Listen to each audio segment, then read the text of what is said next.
ശബരിമലയിലെ ദ്വാരപാലക ശില്പങ്ങളുടെ സ്വർണം പൂശലുമായി ബന്ധപ്പെട്ട് സ്പോൺസറായ ഉണ്ണികൃഷ്ണൻ പോറ്റി പിരിച്ചത് കോടികൾ. വിദേശ മലയാളിയായ അയ്യപ്പ ഭക്തർ ഉൾപ്പെടെയുള്ളവരിൽ നിന്ന് പണം പിരിച്ചു.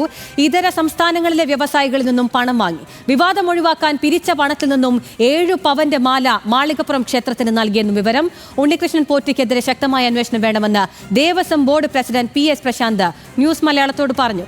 ഉണ്ണികൃഷ്ണൻ പോറ്റിക്കെതിരെ ഒരു വാക്ക് പറയാൻ BJP നേതാക്കൾ തയ്യാറാകുന്നില്ല. ദേവസ്വം ബോർഡിലെ ഉദ്യോഗസ്ഥർക്കും ചില വീഴ്ചകൾ സംഭവിച്ചിട്ടുണ്ട്. അത് അന്വേഷിച്ചു വരികയാണെന്നും PS പ്രശാന്ത് പറഞ്ഞു. അദ്ദേഹവുമായി ബന്ധപ്പെട്ട ഇടപാടുകളിൽ ശക്തമായ അന്വേഷണം വേണം. അത് ഏതറ്റം വരെയും കോടതി പറഞ്ഞാൽ ഏതറ്റം വരെയും അതിനെ സഹകരിക്കാൻ ദേവസ്വം ബോർഡ് തയ്യാറാണ്. ഇത്രയൊക്കെ കാര്യങ്ങൾ പുറത്തായിട്ടും ഈ ഉണ്ണികൃഷ്ണൻ പോറ്റിയെയോ അല്ലെങ്കിൽ ഇത്തരം അവതാരങ്ങളെയോ ഒരു വാക്ക് പറയുവാൻ BJPയുടെ നേതാക്കൾ തയ്യാറാവുന്നില്ല. പകരം ദേവസ്വം ബോർഡ് പ്രസിഡന്റ് രാജിവെക്കണമെന്നാണ് V മുരളീധരൻ ഉൾപ്പെടെ ആളുകൾ പറയുന്നത്. അപ്പൊ ഞാനങ്ങനെ സംശയിച്ച് എന്താ കുറ്റം പറയാൻ സാധിക്കുക? ഉദ്യോഗസ്ഥ തലത്തിൽ എന്തെങ്കിലും വീഴ്ചയുണ്ടെങ്കിൽ അത് കൃത്യമായി അന്വേഷിച്ചുകൊണ്ടിരിക്കുകയാണ്. ബഹുമാനപ്പെട്ട കോടതിയുടെ ഡയറക്ഷൻ പ്രകാരം SP അന്വേഷിക്കുകയാണ്. കൃത്യമായ നടപടി ഉണ്ടാവും. വിവരങ്ങളുമായി തിരുവനന്തപുരത്ത് നിന്ന് VS അനു ചേരുന്നുണ്ട്. അനു, ഒരു അവതാരമായി തന്നെ നിൽക്കുകയാണ് ഈ ഉണ്ണികൃഷ്ണൻ പോറ്റി. ഇയാൾക്ക് എന്താണ് ഇത്ര സ്വാധീനം? എങ്ങനെ ഇയാൾക്ക് ഇത്രയധികം കാര്യങ്ങൾ ചെയ്യാൻ കഴിഞ്ഞു എന്നതിലെല്ലാം ചോദ്യം അവിടെ നിലനിൽക്കുകയാണ്. ഒപ്പം ദേവസ്വം ബോർഡിന്റെ ഉദ്യോഗസ്ഥർക്ക് ഇടയിലും പ്രശ്നങ്ങൾ ഉണ്ടായി, അവരിലും വീഴ്ച സംഭവിച്ചുവെന്ന് ദേവസ്വം പ്രസിഡന്റ് തന്നെ സമ്മതിക്കുന്ന ഒരു സ്ഥിതിയും ഉണ്ടാകുന്നു. അദ്ദേഹം കോടതിയെ സമീപിക്കാൻ പോവുകയാണ് ഈ വിഷയത്തിൽ ഉണ്ണികൃഷ്ണൻ പോറ്റിക്കെതിരെ എന്നാണ് മനസ്സിലാക്കാൻ സാധിക്കുന്നത്. ഇതെങ്ങോട്ടാണ് പോകുന്നത് ഈ അന്വേഷണം? ഉണ്ണികൃഷ്ണൻ പോറ്റിക്ക് എതിരെയുള്ള തുടർ നടപടികൾ എങ്ങനെയായിരിക്കും? അഖില സൂചിപ്പിച്ചപ്പോൾ തന്നെ ഇങ്ങനെ ഒരു ഈ പറയുന്ന തരത്തിൽ ഇത്രയും വലിയ അഴിമതികൾ അല്ലെങ്കിൽ ഇത്രയും വലിയ തട്ടിപ്പ് നടത്താൻ ഉണ്ണികൃഷ്ണൻ പോറ്റിക്ക് എങ്ങനെയാണ് കഴിഞ്ഞതെന്നുള്ള ഏറ്റവും പ്രധാനപ്പെട്ട ഒരു ചോദ്യമുണ്ട്.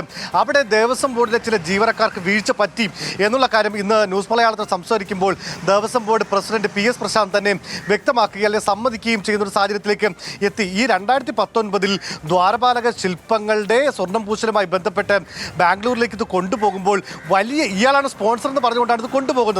പക്ഷേ അവിടെ ഇയാൾ സ്വന്തം പൈസക്കല്ല ഇത് ചെയ്തത്. പകരം ഈ ദ്വാരപാലക ശില്പങ്ങളുടെ സ്വർണം പൂശുക എന്ന് പറഞ്ഞുകൊണ്ട് കോടിക്കണക്കിന് രൂപ വിദേശത്തടക്കമുള്ള അയ്യപ്പ ഭക്തരും ഈ സമ്പന്നരായ വ്യവസായികൾ ഉൾപ്പെടെയുള്ളവരിൽ നിന്നും ഇയാൾ പിരിച്ചെടുത്തു. ഇതിൽ ചില കണക്കുകൾ ചോദിച്ചപ്പോഴാണ് ആദ്യമായി മാളികപ്പുറം ക്ഷേത്രത്തിലേക്ക് 7 പവന്റെ ഒരു മാല ഇയാൾ നൽകുന്നത്.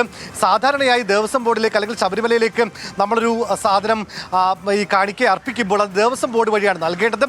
പക്ഷേ ഇയാൾ ചട്ടവിരുദ്ധമായി ഈ ശാന്തിമാർക്ക്, അതായത് ക്ഷേത്രത്തിലെ ശാന്തിമാർക്ക് നൽകുകയായിരുന്നു. പിന്നീട് ദേവസ്വം ബോർഡിൻ്റെ പ്രത്യേക ബോർഡ് മീറ്റിംഗ് ചേർന്നാണ് ഇത് ശബരിമലയുടെ ഭാഗമാക്കുന്നത്.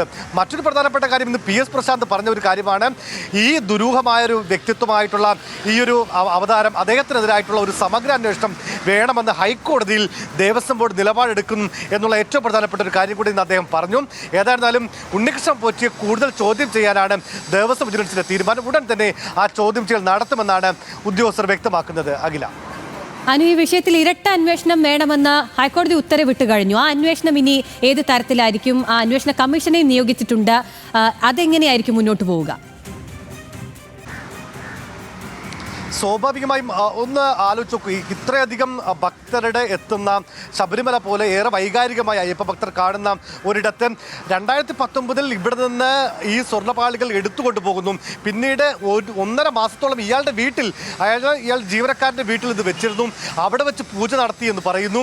പിന്നീട് കൊണ്ടുപോയി അവിടെ നിന്നാണ് 42 കിലോയിൽ നിന്നും 38 കിലോഗ്രാമായി ഏകദേശം 4.5 കിലോഗ്രാമിൻ്റെ കുറവ് ഈ പറയുന്ന ദ്വാരപാലക വിഗ്രഹത്തിന് അതിൻ്റെ ഈ പറയുന്ന ചെമ്പ് കൊണ്ടുള്ളതിന് വരുന്നത്. ഇതൊക്കെ സമഗ്രമായി അന്വേഷിക്കണം എന്നുള്ളതാണ് ഹൈക്കോടതിയുടെ നിലപാട്. അവിടെ ദേവസ്വം വിജിലൻസിന്റെ അന്വേഷണം അപ്പുറത്തേക്ക് ഒരു റിട്ടയർഡ് ജഡ്ജസിന്റെ അന്വേഷണം കൂടെ ഇപ്പോൾ ഹൈക്കോടതി ഉത്തരവ് നൽകിയിരിക്കുന്നു. ഏതായാലും ഒരു വിശദമായ അന്വേഷണം വേണമെന്നുള്ള നിലപാട് തന്നെയാണ് ദേവസ്വം ബോർഡിനും ഉള്ളത്. ഈ ഉണ്ണികൃഷ്ണൻ പോറ്റി എന്ന് പറയുന്നയാൾ ഒരു ദുരൂഹ വ്യക്തിത്വമാണ്. എങ്ങനെയാണ് ഇയാൾ ശബരിമലയിലേക്ക് എത്തിയത്? ഇയാൾക്കുള്ള സ്വാധീനം എവിടെയാണ്? ഇയാളെ സഹായിച്ചത് ആരൊക്കെയാണ് എന്നതടക്കമുള്ള കാര്യങ്ങൾ കൂടി പുറത്തു വരേണ്ടതുണ്ട്. ഏതായിരുന്നാലും ഈ സമഗ്രാന്വേഷണത്തിലൂടെ അത് പുറത്തേക്ക് വരുമെന്ന് തന്നെയാണ് നമുക്ക് ഈ ഘട്ടത്തിൽ പ്രതീക്ഷിക്കാൻ കഴിയുന്നത്.